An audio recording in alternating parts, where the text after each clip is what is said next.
Good afternoon, everyone. Don, thank you for that. It is indeed a pleasure to be back here at the Royal Institution. So I'm a neuroscientist, as you've heard, and what we're going to do, because I gather your main interest is now engaging with the 21st century mind and marketing and finding out how best one can promote brands towards it. I thought what we'd do, here it is, this is the 21st century mind, what we'd do is take a look at it from the viewpoint of a neuroscientist. And what I'm going to do is, first of all, try and persuade you, just in case you need persuading, that the technology is changing dramatically how we think and feel. Whether it's good, whether it's bad is another issue. Then we're going to look at what we can say in neuroscience about states of consciousness, so that when someone is contemplating choosing one brand over another, what is going on in their brain. And then we're going to see how we can exploit that knowledge to cater for this changing profile of the 21st century individual. Okay, so let's drive straight in. Here we go. This is the kind of thing now, if one has to sum up the zeitgeist of the current world. You might wonder if a Martian came back or someone from 5th century Athens came, and saw how civilization's been progressing, what they might make of this. And the reason I mentioned the planking, for such it is, specifically, it has no story to it. It has no beginning, middle, and end. It's just there. You laugh, you do it. You flick on to the next thing. Here's the next thing. And on we go. And a lot of the time, we're living in this parallel universe. And I think, unlike other technologies, and always people say, oh, well, like the car and the printing press, this is a technology that offers a parallel universe in the way that other technologies have not, that's totally immersive. There's one paper out by someone called Posen in 2014 showing that if you disaggregate multitasking, kids nowadays are spending up to 18 hours a day in front of a screen. So we can delve into that later in the Q&A if you want to challenge it. Suffice it to say that they're having experiences that will leave their mark on the brain. And I'm sure you're familiar with the notion that the brain adapts to the environment, which is why we occupy more ecological niches than any other species on the planet. We don't run particularly fast, we're not particularly strong, we don't see particularly well, but gosh, what we do fantastically is we learn. We adapt to our environment. So even if you're a clone, let's say an identical twin, you are going to have a unique take on the world. Why? Because only you have had your experiences. And if you have individual experiences, guess what? You become an individual. So let's just briefly look at one particularly lovely example of that, a very old experiment involving 3 groups of adult human volunteers, none of whom could play the piano at the start of this 5-day experiment. Word of advice, if ever you get the chance to volunteer for something like this, try and not be in the control group, because they just stared at a piano for 5 days. Okay. So now we're going to look at the scans over the 5 days, and you can see here, the brain is literally unimpressed. This is area activation of the brain. Whereas the guys and women who were learning 5-finger piano exercises, you can see even in 5 days an appreciable change in activation of the brain territory. So that proves one point, is that clearly experience is leaving its mark on the brain. But even more exciting is the third group, because these people were merely asked to imagine they were playing the piano. And that's them. So just imagine, hopefully you haven't fallen asleep yet, you're thinking, just think your brain is changing even just by thinking. You're changing. So that gives a lie to the old dichotomies of mental versus physical, of mind versus brain. Everything you do is literally somehow mediated by the bump and grind of your brain cells. Of course, we don't know how, but that's another question. It also begs the question of what thinking is, actually. If you compare a thought with an emotion, one could say, such as you might want to evoke when someone sees a brand. Yeah? You scream, you laugh, you smile. But a thought is something different. Whatever a thought is, whether it's a hope or fear or a lie or a story, whatever it is, you end up in a different place from where you started. And that's what I think differentiates a thought from an emotion. It's linear. It's a sequence of steps, because you got from one place to another place. A equals B, B equals C, so A equals C. And why I particularly want to flag that is we're going to come back later to the importance of linearity and a narrative in human thought processes. But the man who developed the treatment for the movement disorder Parkinson's disease said this. He defined thinking as, thinking is movement confined to the brain. So that's a rather nice thought. I hope it's not too much after a heavy lunch to tax you with this, but there we are. That's my first thought of the day, and we're going to come back to that, which is this linearity. So it all comes down. This is obviously a synapse, so the gap between one brain cell and another, and the whole point is these connections will strengthen the more they are used. You use it or you lose it. This is what we call plasticity. It doesn't mean to say the brain cell is made of plastic. It comes from the Greek plastikos, to be molded. Okay, so let's delve straight in then and look at the environment of the screen on what I hope I persuaded you is the plasticity of the human brain. And I get really saddened when people talk about are computers good or bad, is the screen good or bad, because of course it is a multifaceted culture and environment. And what we'll do is just look very briefly at three aspects, gaming, social networking, and search engines, and just see if we can unpack some of the issues. We won't be able to address them all. All I want to do in the first bit of this talk is to give a kind of snapshot. How would you like to work with someone like this, by the way? It's been a bit... So, and it has been shown that actually the brain recalibrates with excessive violent video game use so that it becomes habituated. Anyway, what I really want to flag is attention, and whenever you see these blue flashes, these are peer-reviewed papers. The much-vaunted peer-reviewed papers. I know a bit boring, the slides, but just to show that this is not anecdote, these are properly published papers. Suggesting that there is a link between shortened attention span and video game use. This is from the Telegraph, which actually flagged a study shown down on the right by Kuhn et al., where he showed that kids were playing video games a lot.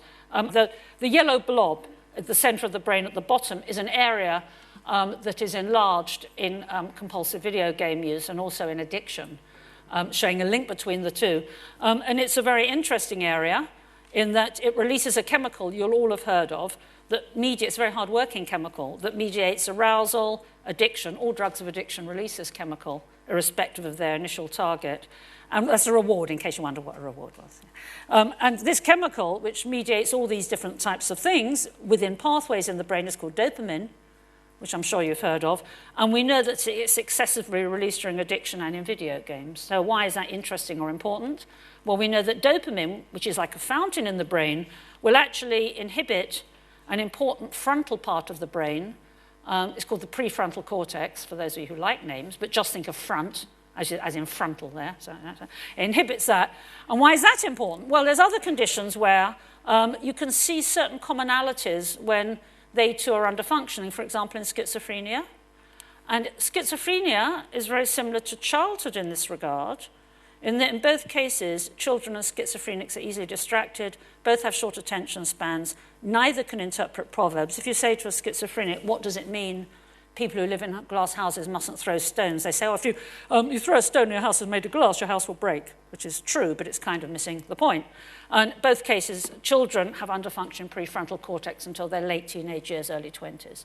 And you can start to see a profile emerging, mediated perhaps by the release of dopamine in older adults. Interestingly, people who are heavy relative to their height, as shown by these folk here, have an underfunctioning prefrontal cortex, high BMIs, and such people, and this is actually a study, it's a proper study, obese people are more reckless in gambling tasks.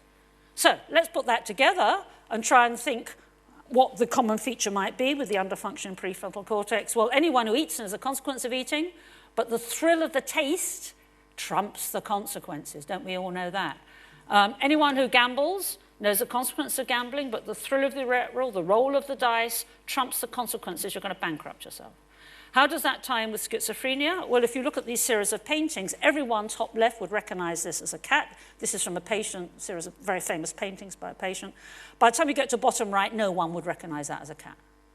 So what have these things got in common? Well, I'd like to suggest to you that in all cases, now the senses are trumping what we call the cognitive. The moment is more important. The raw sensation is trumping any meaning. So I'd like to suggest to you that here you have the press of the senses trumping normally. And that is a feature of a hypoactive prefrontal cortex. Now, what's really interesting is this has been the case since we stalked the planet. This is a Greek vase showing a play by Euripides of the Bacchae, where this benighted king Pentheus, he in the center, is about to be torn apart by these wine-crazed women worshipping the wine god Dionysus. You might like to read this play. It's rather interesting because it shows you how even in those days people recognized that sometimes you want to let yourself go blow your mind, be out of your mind. You want to have a sensational time where there's a premium on senses, not cognition. If I said, now let's go out and have a cognitive time, who's going to come? No one's going to come. Well, perhaps that's what you're having now, who knows? You let yourself go, right? Here, people letting themselves go. This is from Australia. The premium was to be out of control. People pay money. Wine, women, and song, drugs and sex and rock and roll, same thing, all involve an abnegation of the sense of self. You have let yourself go. You are now opening yourself to the raw sensation, the sensational time. I'm going to show that picture one day, and it'll be a professor on the front row probably, but here we are. So this was ever thus. And this is a scenario temporarily where you've either taken drugs or put yourself in a situation that's dominated by strong senses where you are inhibiting your own prefrontal cortex and releasing lots of dopamine. So we can now think of two modes. We'll call it meaningless and meaningful. Strong feelings, opposed to thoughts, sensory versus cognitive, here and now versus a past, present, and future. External input dominating. You're driven by the next thing, then the next thing. A small child, the ice cream falls out, they cry. You say, oh, look at the birdie, everything's fine. With an adult, not fine, if they're in tears. The world has little meaning. What you see is what you get. It's just the raw senses that are important. The foam as you're whitewater rafting doesn't stand for anything. It's foam. Yeah? Whereas here, the world has a personalized meaning. Reduced sense of self, you let yourself go. Strong sense of self, no time or space. If you have damage to the prefrontal cortex, you have something called source amnesia, which means there's no episodic, clear episodes. Everything's just rather hazy and generic. Here, clear time-space reference. This mainly infants and children, older children and adults. And in young children, in teenage years, you have the biggest surge of dopamine you're ever going to have, and us less. Now, it was ever thus, but I just want to suggest to you that if you now have an environment that is putting a premium on those left-hand things, such as with video games, you are tilting the balance that erstwhile existed. Okay, let's move on to search engines, the digital wildfire. Here's someone who might sound a bit grumpy. I worry the overwhelming rapidity of information is affecting cognition. It's affecting deeper thinking. I still believe sitting down and reading a book is the best way to learn something. Who is this man? He's the chairman of Google, the sponsor. Okay, so if that is the case, yeah, no, just as well, it doesn't showing some right. What is this about reading a book? And here's a princess from a video game, okay, do you care about her? I bet you don't care about her, not in the same way you care about the princess in a book. So what's the difference? They're both fictional princesses, so why do you care about one and not the other? It's because the princess in the book is like you. She's got a life story, like you. Well, perhaps not exactly like your life story, but more or less. She has relationships like you. She therefore has a meaning, a significance above and beyond the sensory, just like you. And that's why, as I said earlier, you have this linearity of thought. A sentence, a thought, is the same as a book, beginning, middle, and end, ending up in a different place, in a way that with the video game, it's just an icon. It's a meaningless, literally meaningless image. The importance of stories, this lovely quote from Ben McIntyre, which has beginning, middle, and end. From the moment we become aware of others, we demand to be told stories that allow us to make sense of the world, to inhabit the mind of someone else. In old age, we tell stories to make small museums of memory. It matters not whether the stories are true or imaginary. The narrative, whether oral or written, is a staple of every culture the world over. Now, this is an important thing. Stories demand time and concentration. The narrative does not simply transmit information, another important point, but invites the reader or listener to witness the unfolding of events. And I want to come back to that because I think stories are really important. So let's look at the third aspect of the environment of the screen. This is not an advert for Pepsi, but the whole point is, of course, that these children are not establishing eye contact with each other. They're in a different place. They might as well be on their own. When you meet someone in the real world, words actually only have, you may know this, words have only 10% of impact, but eye contact, body language, voice, pheromones, those sneaky chemicals where you think you get on with someone or you don't get on with someone. And finally, physical contact, even these gents in a business environment are touching each other. All those things are really important for interpersonal communication and empathy. And yet they're not available, are they, on Facebook? So if you have a young person who hasn't rehearsed those skills, they are not going to be very good at them, and therefore it's going to be aversive. And therefore, I suggest you will see what we see now, which is increasingly people communicating by texting or via the screen rather than, they use their fingers rather than mouths to communicate. The good news is this can be reversed. This is an astonishing study. This is just a generic picture of kids outside, because I thought I'd brighten up these endless peer-reviewed references. But that is the peer-reviewed reference where, as you can see, for 5 days, pre-teens who weren't very good at communicating, half of them had their mobiles taken away from them. They were sent on summer camp. And even within 5 days, compared to the others, they showed a remarkable change. So the whole point is the brain adapts to the environment, and therefore, you must think very carefully about the environment you're manipulating when you sell something. We have to think about how they interact.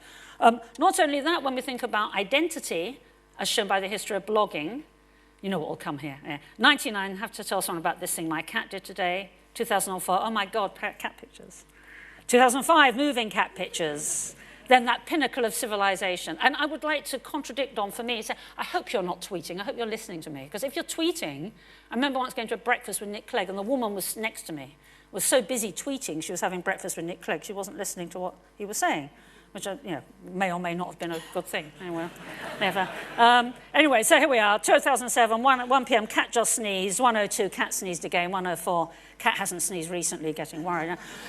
It's this flood of consciousness. It's where's the privacy? Where's the firewall? Where's the secret self? We have private and public selves. Where's the secret self here? Not there. So what is it about social networking that people need to adopt it? Well, no one likes to be lonely, and it's bad for the health. We know that immune systems are compromised by loneliness. Sharing personal information feels good, and especially talking about yourself is good. There's a lovely study at Harvard where people who were successful in a task were offered the choice of monetary reward or the opportunity to talk about themselves, and amazingly, they chose the opportunity to talk about themselves. So next time you have an employee coming to you for a pay rise, you can say, talk about yourself half an hour, and then go away. Yeah, anyway. So here we have social networking sites, releases dopamine, again, underlying the pleasure. And because you don't have the restraints of the body language this time, because you don't have that, you see, body language when you meet someone face-to-face is nature's handbrake on this desire to open up. If someone's got their arms folded and their eyes averted and they're leading away, you're not going to do it, yeah? Whereas on Facebook, off you go, and there's no privacy. And that means the real you is more vulnerable and more open to being bullied. And so what you do is you conceal it, and you have an ideal you, someone who has endless boyfriends and girlfriends and parties. And have you ever noticed some people with their selfies, their mouths are always open, like this, as though they're having a fantastic time. And of course, that means the real you is more lonely. So what is this real you? What is this real you? And how can we help people fulfill that? And that is my point, as we now come on then, to discuss how, given that situation, what is going on in the brain when you're conscious, and then how you can have brands to adapt to that. So to summarize, the mindset of the future, you might well have a high IQ because video games are operating the same kind of skills, but you'll be good at information processing, but that's not knowledge, of course. Short attention span, manipulating icons, not ideas, because when do you have the chance to have an abstract idea? Yeah? What I like to think of is, remember when you're a kid, you say, let's make up a game. And, you know, out of nothing, you have a wonderful imaginary world. But here, this is not the case. You always have a very precise, highly pixeled, world. Sensation to premium. You take risks because, you can be undead next time, so that's fine. Low empathy, need for constant feedback, and therefore a rather weak sense of identity and low-grade aggression. Now, these are the kind of profile that I think we need to think about of how we're going to engage it. So what is a subjective experience? I love this brain. I love this picture. It reminds me when I first dissected a brain, and I wondered what would happen if I got a bit under my fingernail if I wasn't wearing gloves, Could it be a bit that somebody loved with? Or could you have a habit like biting your fingernail under your fingernail? It's a spooky thought. So that's the second interesting thought of the afternoon. There we are. Just think about that. You see now why you do neuroscience. It drives you mad. Anyway, okay, so here's two examples of the same riddle if we're trying to think about subjective experience. This little animal is doing something that is outside of the canine repertoire. Normally should bite the lady or run away. So it raises the issue, are animals conscious? And similarly, even more controversially, is a fetus conscious? And in the old days, it was assumed fetus wasn't conscious. But when would it become conscious? As it squidges down the birth canal? Well, that's a bit tough if you're born by caesarean section.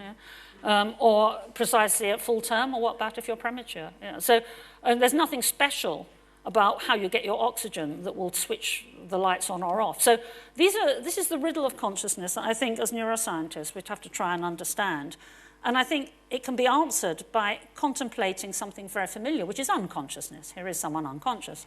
Now, when you go to sleep, when you go to sleep, you actually have stages of sleep, as you can see, varying in depth, with the most shallow shown there as rapid eye movement sleep associated with dreaming throughout the night. And I remember thinking about this on holiday once, thinking, well, if unconsciousness can be graded, as indeed anesthesia also is, then couldn't consciousness be graded? And if consciousness was graded, you could have more or less of it. So a fetus would be conscious, not as conscious as an older person. And an animal would be conscious, but not as conscious as a human. And if you have that, that means you as an adult human being will be more conscious at some times than at other times. You can see the relevance of this. Yeah. So if we can think now about how we manipulate this variable consciousness in the brain, that might be quite helpful. Think of consciousness, therefore, also variable, like ripples. Here we are. This is the kind of image. So think of a stone being thrown into a puddle. This is what I think happens in the brain. That is to say, you trigger something, and the trigger can vary in intensity and in many different other features, and that will trigger large-scale recruitment of brain cells, the size of which will correlate with depth of consciousness. We know this happens. This is from my own lab, where we've used optical imaging in slices of rat brain, and you can see here where it says stimulus top left, we are now causing a highly transient sub-second excursion of activity over 18 milliseconds. We call these assemblies. That's the only technical slide I'm going to show you. I just want to show you that this happens, okay? So just think that in the brain, somehow, from moment to moment, you are triggering the highly transient sub-second recruitment of brain cells, and that is going to match up with depth of consciousness. Okay, so let's go back. So what would normally trigger it? What is the throw of the stone? Very simple, an alarm clock. That's why it wakes you up, because it's very noisy, or bright light it wakes you up, unless, of course, you are stone deaf. So, irrespective of your culture, age, whatever, a loud noise will wake you up, because it's like the forceful throw of a stone. But what's really interesting, as well as intensity, and this is now starting to come on to how you're going to market your brands, is the senses actually synergize, they work together. This is a lovely study by someone called Charles Spence at Oxford, who showed that the taste of chocolate, hot chocolate, could be enormously influenced by the color of the mug. So if you want to economize on the amount of chocolate you put into drinks, if you serve it in an orange cup, it tastes more chocolatey. You might like to know this for your kids. Similarly, sound can synergize, and this I got from the Wall Street Journal. Here we have something called Snapple, and because it makes a pop when you unscrew the top of the bottle, that's subliminally, you think that's fresh, it means it's fresh. And we all know the wonderful sound of the champagne cork coming out the bottle, which doesn't make the champagne taste any different, but gosh, doesn't it make you want to have it. Similarly, this is from Dyson. The vacuums should have a pleasing low tone, because that says that it's more upscale, I suppose, like the Rolls-Royce purr of the big engine or something. So by incorporating sounds, you're now synergizing and making something stronger. So we have intensity, a synergy of the senses. We also have the extent of a context or pre-association. And what's really interesting is each of the senses have different degrees of cognitive versus sensory, that we could say context versus sensory. I'm sorry about the stray Y there. Let's briefly go through each of those. Vision is highly context dependent. A picture is a picture and no other picture, even though it might be of a generic scene like a house or a river. It is specific. Moreover, you have to open your eyes and you have to look at the picture. You have to orientate your head to do it. In contrast, taste is not quite so context dependent, but it's heavily dependent on as we've seen, on the temperature and the color. And a taste is a taste. It's a very specific taste that can't be ambiguous. And again, you have to put it in your mouth and chew and swallow and so on. So you are having to be proactive in the processing of that sense.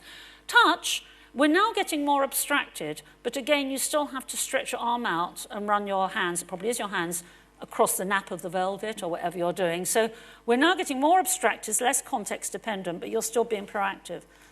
By contrast, sound finds you, you don't find it. And unless you take very countermeasures, you can't shut the sound out. So it's now a much more abstracted experience, compared to the raw sense, compared to the context of the other senses, which is why music arguably has a great appeal, because it's a far less highly specified context in which you're experiencing it. And finally, smell is the most abstract of all, the most primitive of all, and again, don't we know it, it finds you, it's very hard to block out smells, as we all know. So, the context, and we'll talk about the pre-existing associations, therefore are also important. Finally, well not finally, sorry, in addition to that, there's the significance of the thing to you. And I would say that not only is the force of the stone important, the size of the stone. And what could that be? Well, that's, if you like, the connections that are hardwired, a term I don't personally like, but let's say long-term wired in your brain. This is the newborn brain, 3-month, 15-month, and 2-year-old human, and you can see the distinguishing feature is not the proliferation of the neurons, but more the extent of the connections between them. So as I've said, even if you're a twin, you're going to have a unique configuration of brain cell connections because only you have had experiences that are, as we've seen, going to literally upgrade and strengthen and change the pattern of this connectivity. And what does that do? Well, it gives you a meaning over time. When a baby's born, this is just a sensory thing. It's gold, it's shiny, you might want to put it in your mouth. It doesn't mean anything. But as the weeks turn to months, turn to years, you'll learn it's something that goes on fingers, and then you'll learn that it only goes on one finger under certain circumstances. So if you see someone with one of these, it will say something about them. It will mean something that's not obvious from the intrinsic sensory properties. You might then have one of your own. It might be the most important special thing by virtue of all the associations it triggers. But if you go from the honeymoon to the divorcee, it might be the most bitter thing. And why? This is something a kid would just put in its mouth. It's the connections in your brain that have changed, not the object itself. Similarly, this is a ghost, in case you wondered, you haven't seen one recently.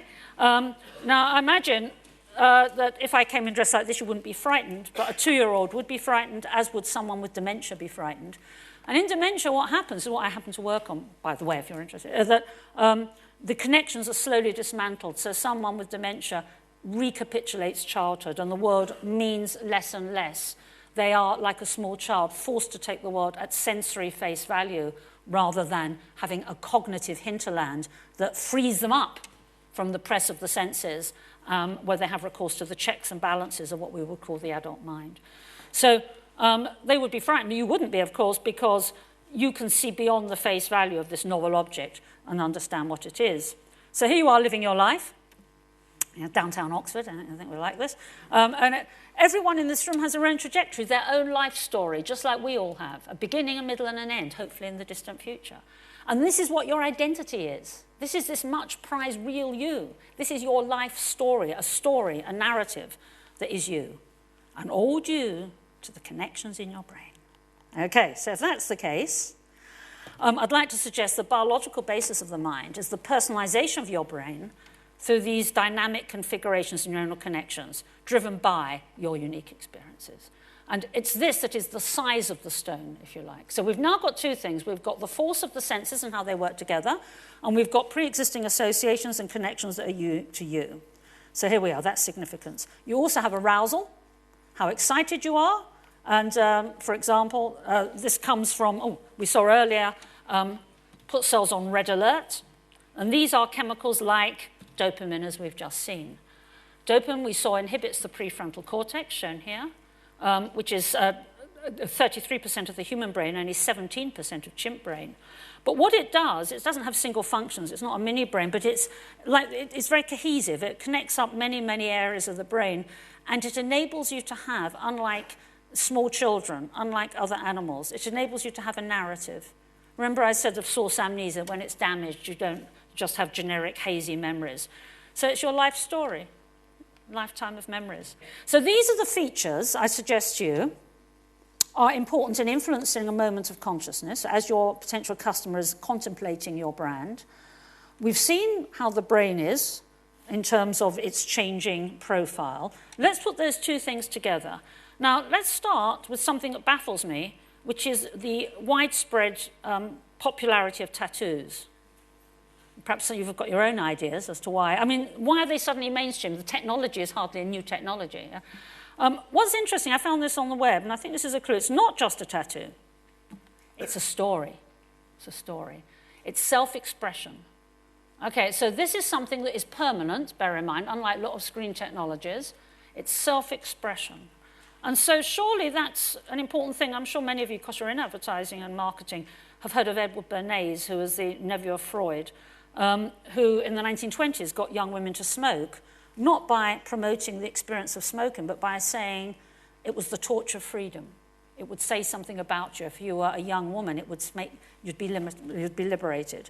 So we're now into some kind of strategy where you're into products that say something about you, or, as with the tattoo, will express your individuality in some way, because as we saw, you're very vulnerable. The individual is very vulnerable now. They have a very fragile identity that needs constant feedback, needs some kind of permanent sign. And I Googled, this is funny, I Googled the slogan "as individual as you are," and look what comes up. So much comes up with the same idea.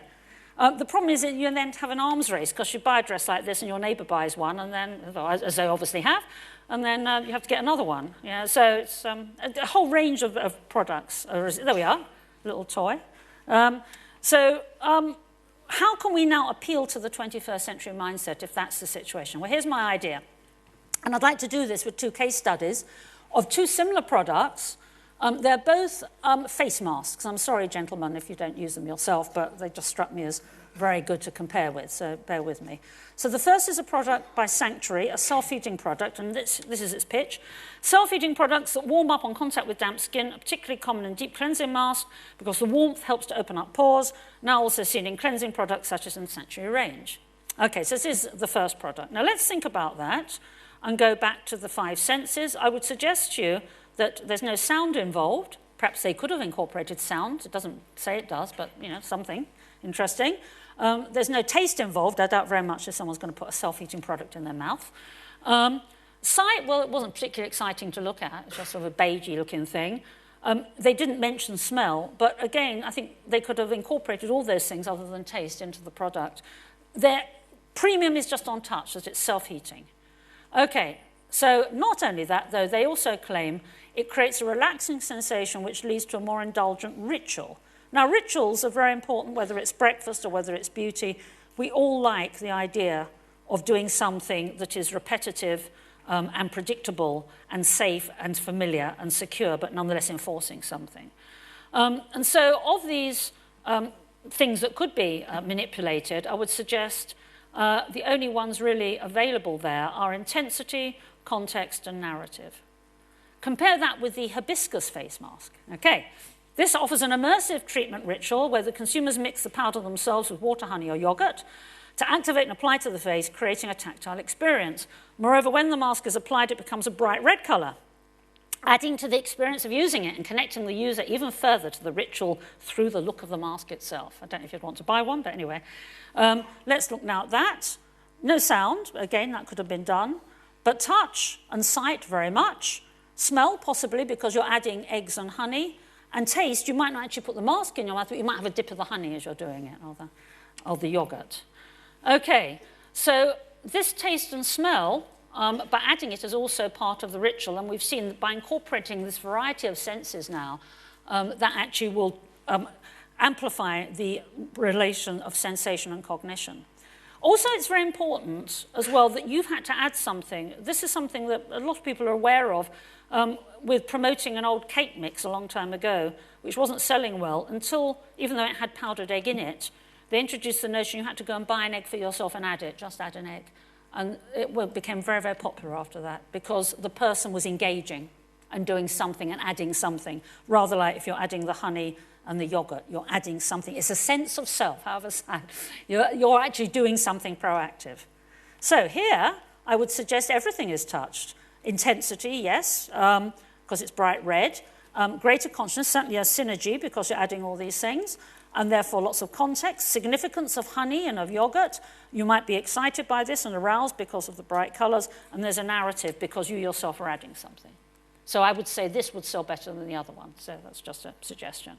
So to conclude then, I think we're at an exciting time. I hate the word challenging. People always talk about challenges when they mean difficulties, actually. So I think we're in an exciting time, truly exciting, because we have now the opportunity in our very civilized, developed world to develop ourselves as individuals as never before. Sadly, in other parts of the world, people can't do this. And I think what we haven't asked ourselves is, what do we want? It's all very well to talk about computers and brands, but what do we want? What do people want? Until you know what people want out of life and what we want out of society, it's very hard to shape an environment to deliver that. And I think what we really want, we've always wanted possibly, is to have a strong sense of our own identity, a sense of fulfillment, a sense of self. So perhaps by thinking about the screen technologies where not all the senses can be accessed, what you can do is you can give people stories, and by giving them stories, you can give them identities in a way possibly that they are missing in a lot of their main life. So instead of just looking to try and reassure themselves they exist in some existential crisis here, instead they can say, now I understand, I found it. Thank you very much.